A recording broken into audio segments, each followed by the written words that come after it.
So 2016, I am at the World Series of Poker, okay? I went there, all my friends are out there, I go out, I play a couple events. Actually, let me backtrack first. Okay, so 2015, I wanted to play the World Series of Poker, okay? I hadn't played it before. There was a rule back then, and I think this rule probably still exists, but maybe they changed it somewhat, I'm not sure. No, actually, no, it wouldn't exist anymore because there's no ESPN anymore, but there was a rule back then that because of the ESPN contract, that anybody who worked at ESPN or even Disney or any of their spouses or direct family members could not play any World Series of Poker event. Wow. Okay, so I was like, what is this? That's crazy. Just because the main event's on ESPN, I can't play, the Colossus. It makes no sense. So I emailed somebody from the World Series and asked about it because I wanted to challenge it. And he's like, well, this is an old rule, if you want, I went back and forth with him and he's like, if you want to try to do something about it, email this guy that works, he's a vice president at ESPN, who's in charge of this. He made the rule. He made us, put this rule in. So I email him. So now I'm going back and forth, the guy from ESPN, the guy from the World Series of Poker. And finally, I got them both to agree that, okay, you can play, we'll make an exception, you can play as long as it's not an event that is broadcast at ESPN, which at the time was only the main event and the 100K one drop or the $1 million one drop, right? So I'm like, okay, sure. Mm-hmm. So I got them both to put it in writing. They said, if you have any problems, you can show this email. I went and played 1 or 2 tournaments that summer.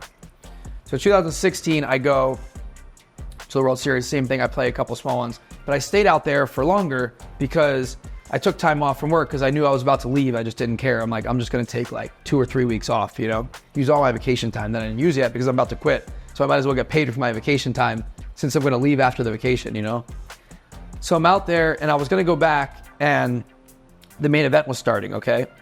And I see all my friends playing the main and I'm like, oh my God, I want to play this. And I'm like, I know that I'm not supposed to technically, but I'm about to quit. And I'm so jealous of these guys and the atmosphere and the Amazon room and all that, the music, And I'm like, I want to play. So I ask so first I text a bunch of people and I said, hey, if I decide to play, will you buy my action? So I sold 2/3 of my action or something like that, right?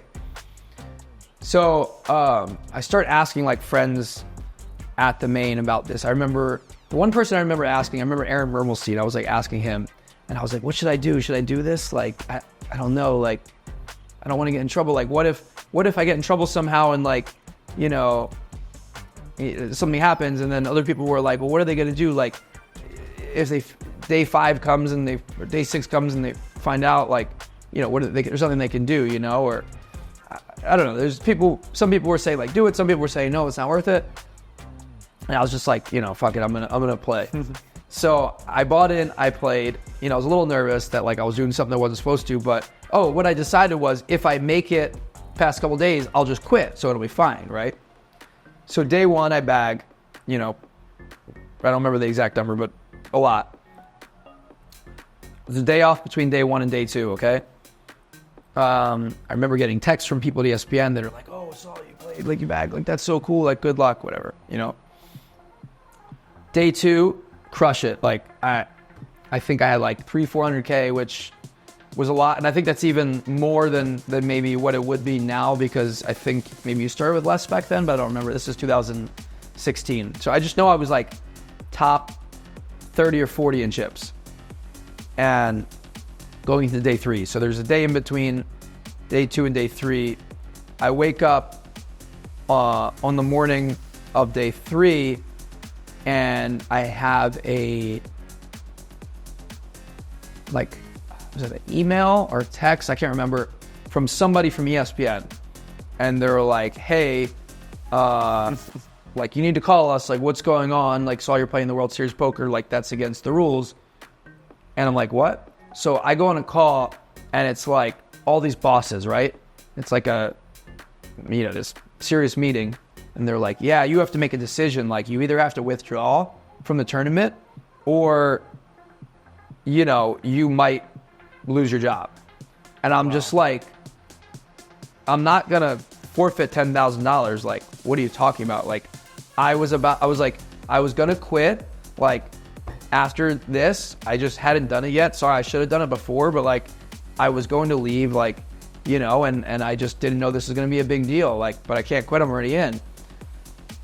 But they're like, yeah, like, you know, this is a problem, blah, blah, blah. And I'm thinking in my head, like, man, this is so messed up. Like, I've done so much for this department. Like, I've crushed it for 5 years, you know, and like, for them not to think about that, and just, it's basically, the way they were saying it is almost like they wanted me to quit, right? So I'm like, you know what? Don't even worry about it. I'm quitting. I'm out. And I literally told them on the call that I'm quitting right there. So they're like, okay, no problem. Just send us a letter. Like, they didn't even, you know, argue it or anything. So I emailed them a letter of resignation, and that was it. And now it's off my chest. I'm like, I'm good, right? Quit, we're good. So now it's that same morning, I believe, of day 3. So now I show up to day 3 to my table, you know, so the atmosphere, it's amazing. I remember I was on the phone, like, walking in with somebody. I had a lot of chips. I remember the one person I remember was at my table. The only person that had more chips than me at my table was Kenny Haller, who ended up making the final table that year. Excuse me. So I go to my table and I go to my seat and my chips aren't there. And I'm like, wait, what the hell? I'm like, what is this? So I'm on the phone with someone. I'm like, I gotta go. So I'm like, looking around. I'm like, huh? There's a security guard right there. The security guard's like, hey, is this supposed to be your seat? I'm like, yeah. And he's like, come with me. Oh, no. So he walks me all the way across Amazon or whatever room it was.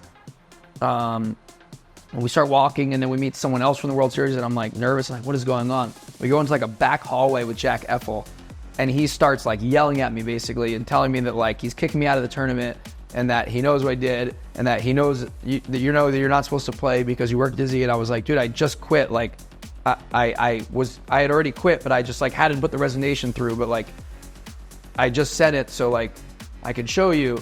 And I was like, plus, you know, I talked to the guy from the World Series and from ESPN last year, and he said, you know, that it was fine. Like, I can show you the letter. Now, I knew in my mind that he said anything but the main event, but like, I'm like, come on, man. Like, I paid $10,000. You can't kick me out of the tournament. Like, I have 400,000 chips. Like, I was so mad.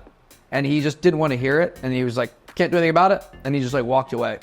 And he was like, you want to email legal and like appeal it? Like, go ahead. But like, you're out of the tournament. And they literally kicked me out of the tournament, and I was so devastated because not only did I pay $10,000, and now I'm gonna have to refund everybody that bought action, so I'm out $10,000, which is a lot for me at the time. I had a healthy stack, which was probably worth, you know, at least $50K, and I was like for sure gonna cash, and now I still haven't cashed to the day, 8 years later. And I'm just like, this is crazy. So yeah, and I hadn't told that many people that day or for a while, but that was a brutal start to my, you know, poker career